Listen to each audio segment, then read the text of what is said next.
Halo semua, Assalamualaikum warahmatullahi wabarakatuh. Salam sejahtera bagi kita semua. Salam Om Swastiastu, Namo Buddhaya, salam kebajikan. Sebelumnya perkenalkan dulu, nama saya Rizky Dwi Prastio Anggara dengan nomor induk mahasiswa 22032515. Reguler 2, Program Studi D3 RMIK Setia Malang. Di sini saya akan sedikit menjelaskan anatomi sistem digestif untuk memenuhi tugas video pembelajaran yang diberikan oleh Bapak Henry Didi Harto. Definisi sistem digestif atau saluran pencernaan. Saluran pencernaan adalah saluran yang memanjang dari mulut hingga ke anus. Saluran ini berfungsi untuk mencerna, memecah, dan menyerap zat gizi makanan untuk dikirimkan melalui peredaran darah. Organ-organ saluran pencernaan meliputi kavitas oris, rongga mulut faring, esofagus atau kerongkongan, gester atau lambung, intestinium tenue atau usus halus, kolon atau usus besar, rektum dan anus. Sementara itu, adapun organ-organ pencernaan pelengkap meliputi gigi, lidah, kelenjar ludah, kantung empedu, pankreas, juga hati. Dimulai dari rongga mulut atau kavitas oris. Rongga mulut merupakan suatu rongga terbuka tempat masuknya makanan dan air. Mulut merupakan bagian awal dari sistem pencernaan dan jalan masuk untuk sistem pencernaan yang berakhir di anus. Rongga mulut dibentuk secara anatomis oleh pipi, palatium keras, palatium lunak, dan lidah. Pipi membentuk dinding bagian lateral masing-masing sisi dari rongga mulut. Pada bagian eksternal dari pipi, pipi dilapisi oleh kulit. Sedangkan pada bagian internalnya, pipi dilapisi oleh membran mukosa yang terdiri dari epitel pipih berlapis yang tidak terkarantinasi. Lanjut ke bagian faring. Faring merupakan penghubung antara rongga mulut dan kerongkongan. Di dalam lengkung faring terdapat tonsil atau amandel, yaitu kelenjar limfe yang banyak mengandung kelenjar limfofit dan merupakan pertahanan terhadap infeksi. Di sini terletak bersimpangan antara jalan nafas dan jalan makanan. Letaknya di belakang rongga mulut dan rongga. Lanjut ke bagian esofagus. Esofagus merupakan bagian dari organ pencernaan. Letak esofagus berada setelah faring dan sebelum lambung, juga melekat pada trakea. Esofagus juga diartikan sebagai organ pencernaan yang memiliki bentuk seperti tabung berotot, di mana fungsi esofagus ini yaitu membawa makanan dari mulut ke lambung. Esofagus mendorong makanan dengan gerakan hasil kontraksi otot. Gerakan kontraksi otot dalam esofagus untuk mendorong makanan disebut gerakan peristaltik. Ukuran panjang esofagus atau kerongkongan orang dewasa mencapai 23–25 cm. Dengan lebar berkisar 2 cm. Selanjutnya ke lambung, ke bagian lambung ya, atau gester. Gester merupakan bagian dari traktus gastrointestinal pertama yang terletak di intraabdominal. Letaknya berada di antara esofagus dan duodenum, berada di dalam peritoneum dan ditutupi oleh omentum. Berada di daerah epigastrium dan meluas ke hipokardium kiri, berbentuk melengkung seperti huruf C. Fungsinya sendiri mempunyai 3 fungsi utama dalam sistem pencernaan manusia, yakni menyimpan makanan dan cairan yang tertelan, mencampur makanan dan cairan pencernaan yang diproduksinya, serta perlahan-lahan mengosongkan isinya ke dalam usus kecil. Bagian-bagian gester atau lambung. Yang pertama, ada kardiak yang berfungsi untuk mencegah isi lambung masuk ke kerongkongan kembali. Yang kedua ada fundus, yakni bagian lambung yang biasanya berisi udara masuk ketika Anda menelan. Di bagian ini, lambung menghasilkan zat pepsinogen yang akan diubah menjadi pepsin atau enzim pencerna protein. Ketika ada badan lambung adalah bagian di mana makanan mulai diproses dan dicerna. Di bagian ini, asam lambung diproduksi. Yang keempat ada antrum, yaitu bagian bawah lambung yang dekat dengan usus 12 jari. Di sini, makanan akan diproses dan bercampur dengan cairan lambung. Selanjutnya, makanan akan disimpan sementara sebelum didorong ke usus 12 jari. Yang kelima, ada pylorus adalah bagian akhir dari lambung yang terhubung dengan usus halus. Di sini terdapat katup yang berfungsi untuk mencegah makanan yang berada di duodenum agar tidak kembali ke lambung. Lanjut ke bagian usus halus. Usus halus adalah saluran kecil selebar 2,5 cm dengan panjang sekitar 10 meter. Usus halus terdiri dari 3 bagian, yaitu duodenum atau usus 12 jari, jejunum atau usus kosong, dan ileum atau usus penyerapan. Dinding bagian dalam usus halus penuh dengan tonjolan dan lipatan. Fungsi lipatan usus halus adalah memaksimalkan pencernaan makanan dan penyerapan zat gizi. Saat makanan meninggalkan usus halus, sekitar 90% dari zat gizi telah diserap untuk diedarkan oleh darah. Selanjutnya ada kolon atau usus besar. Usus besar membentuk huruf U terbalik di sekitar usus halus yang berlipat-lipat. Saluran ini dimulai dari sisi kanan bawah tubuh dan berakhir di sisi kiri bawah. Panjang usus besar sekitar 5-6 meter dan terdiri dari 3 bagian, yaitu sekum, kolon, dan rektum. Sekum adalah kantung pada bagian awal usus besar. Area ini menyalurkan hasil pencernaan makanan yang telah diserap dari usus halus menuju usus besar. Kolon adalah tempat cairan dan garam diserap dan memanjang dari sekum ke rektum. Fungsi utama dari usus besar yaitu membuang air dan mineral elektrolit dari ampas makanan yang tidak dicerna, lalu membentuk limbah padat yang dapat dikeluarkan. Bakteri dalam usus membantu memecah bahan yang tidak tercerna tersebut. Selanjutnya ada di bagian rektum. Rektum merupakan sebuah saluran yang berawal dari usus besar dan berakhir di anus. Rektum merupakan bagian dari sistem pencernaan dan merupakan bagian terakhir dari usus besar yang menghubungkan usus sigmoid ke usus saluran anus. Rektum sendiri dibagi menjadi 3 bagian, di antaranya yaitu rektum bagian bawah, yaitu sepanjang 3-6 cm dari anal farki. Yang kedua ada rektum bagian tengah, yaitu sepanjang 6-10 cm dari anal farki, dan yang terakhir rektum bagian atas, yaitu sepanjang 10-15 cm dari anal farki. Umumnya, rektum mencapai batas atasnya sekitar 12 cm dari anal farki. Fungsinya sendiri bertindak sebagai tempat penyimpanan sementara untuk kotoran sebelum dieliminasi dari tubuh melalui anus. Yang kedua ada pemrosesan sisa makanan yang mencakup cairan pencernaan, bakteri, dan serat. Ada juga penahan kotoran hingga keluar dari tubuh melalui lubang anus, memberi perasaan ingin buang air besar atau defekasi, membantu feses keluar dari dengan gerak parastatik, mendorong kembali feses ke usus besar jika feses tak kunjung dikeluarkan.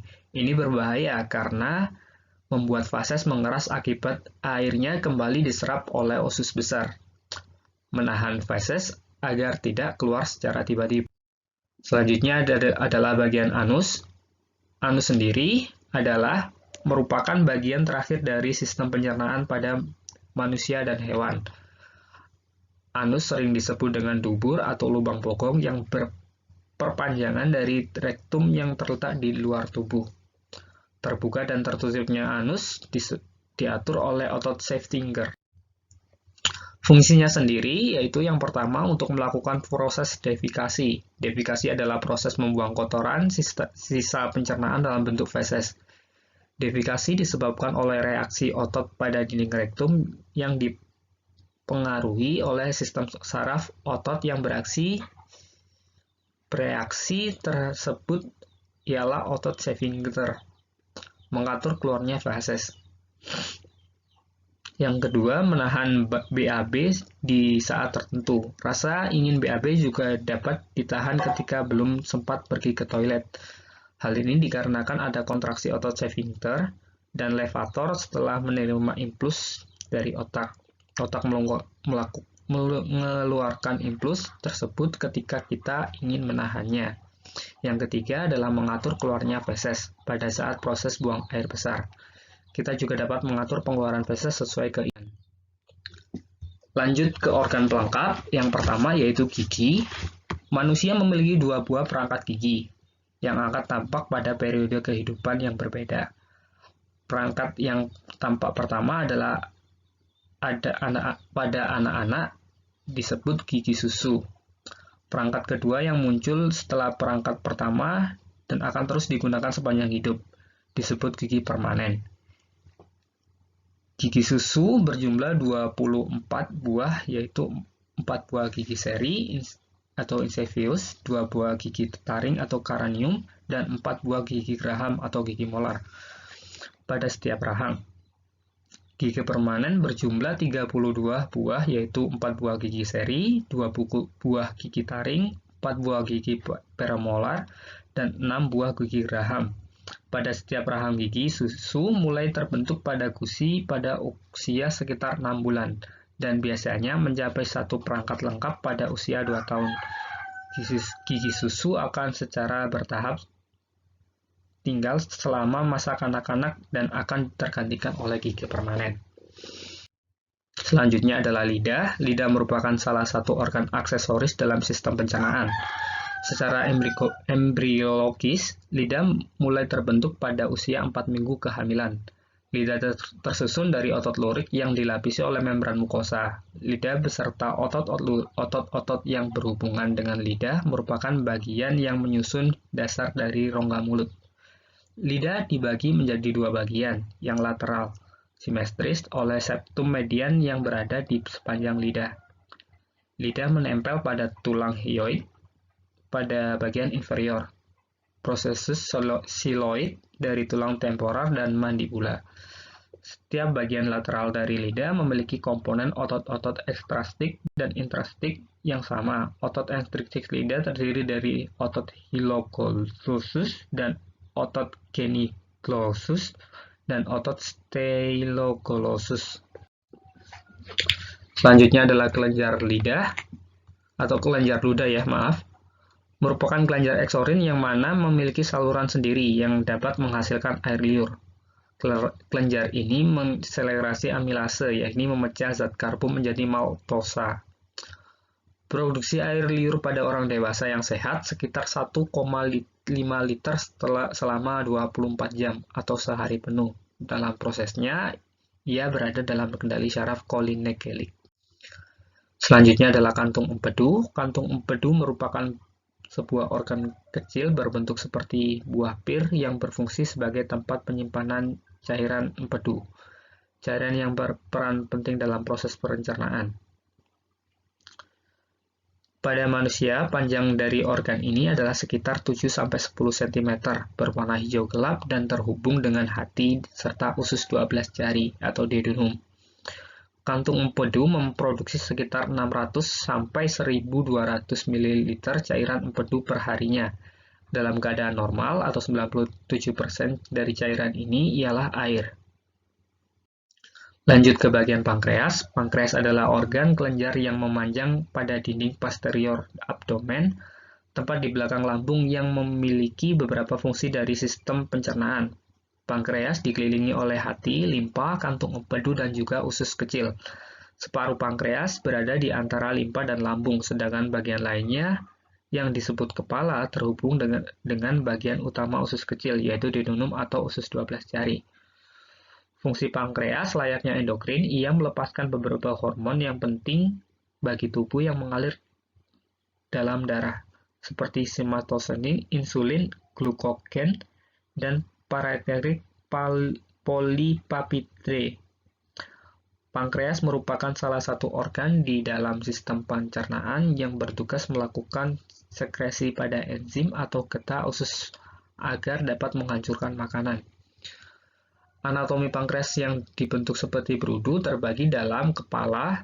Bagian paling lebar dari pankreas ini berada di lengkungan usus 12 jari. Kepala pankreas adalah tempat di mana lambung mengeluarkan sebagian makanan yang telah dicerna dan dicampur dengan enzim yang dilepaskan oleh pankreas ke dalam usus kecil. Separuh kepala pankreas mengerjakan proses uncinate yang berkembang dari cairan pankreas ventral dan menempel di sekeliling vena superior. monesterik, dan arteri monesterik. Selanjutnya adalah di bagian badan. Bagian terbesar dari pankreas ini terletak di dasar lambung. Selanjutnya di bagian ekor, bagian ini berada di dekat pinggiran cekung limpa. Ekor pankreas berisi hormon parasimpatik polipeptida yang akan menghambat sekresi enzim pankreas dan kontraksi kantung empedu. Lanjut ke bagian terakhir yaitu hati. Secara anatomi, hati terletak di dalam kanan atas abdomen atau perut. Di dalam rongga dada dan rongga perut dipisahkan oleh sekat yang disebut diafragma. Hati merupakan kelenjar terbesar dalam tubuh manusia dengan berat sekitar 1,5 kg. Hati adalah organ berwarna merah kecoklatan karena berisi darah dan memiliki konstitusi lunak. Pada bayi, ukurannya relatif lebih besar dan mengisi 2/5 volume rongga perut. Sebagai kelenjar, hati mengeluarkan empedu yang penting untuk proses pencernaan makanan berlemak. Di samping itu, sel-sel hati juga mengeluarkan unsur makanan ke dalam aliran darah sebagai proses metabolisme zat makanan yang diangkut vena porta dan dari usus. Hati sendiri memiliki fungsi yang kompleks dan penting, sehingga hati dapat mendapat aliran darah yang banyak. Oleh karena itu, jika ada pendarahan pada bagian hati dan tidak segera diatasi, bisa menyebabkan kematian. Bagian-bagian hati struktur internal dan tersusun dari sekitar 100.000 sel hati yang berbentuk heksagonal dan dikenal sebagai lobus. Masing-masing lobus terdiri dari pembuluh darah pusat yang dikelilingi oleh lemak pembuluh darah, vena hepatik, dan 6 arteri hepatik. Sekian presentasi dari saya. Apabila ada salah pengucapan, saya mohon sebesar-besarnya. Wassalamualaikum warahmatullahi wabarakatuh.